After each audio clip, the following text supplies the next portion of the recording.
One of my favorite things about visiting San Francisco is that I get to reconnect with a lot of people that I went to school with. I'm really lucky because I got to go to Stanford, so I met a lot of really incredibly passionate, smart, cool, creative people. One of the things that I have realized about some of my most smartest, successful friends is that they have successfully decoupled where they make money from their careers.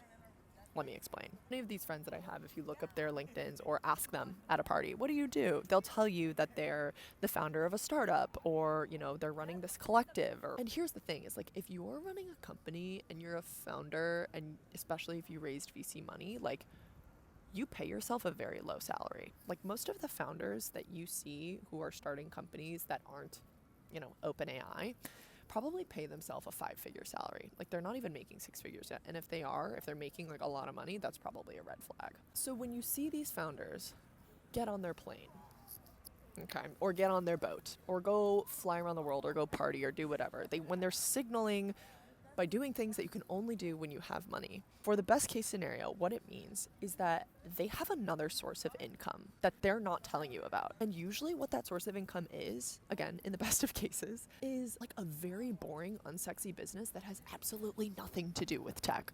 I know people who run tax firms, storage businesses. It's so funny because in this city, it's treated as like this big dirty secret. But the reality is like, if you rent out storage units in Pennsylvania, like that's a great business. They're living off of that while they're able to invest their time, energy, and mental faculties into the things that they're truly passionate about. Not only are the people who have figured this out the most financially comfortable, they're also the most free because they don't need the thing that they are passionate about to also make them money. And they certainly don't need to raise venture capital in order to keep going. They just get to keep pulling on threads that they find interesting and fascinating until they don't want to anymore, and then they pivot and they stop. But the thing that makes money back home never changes.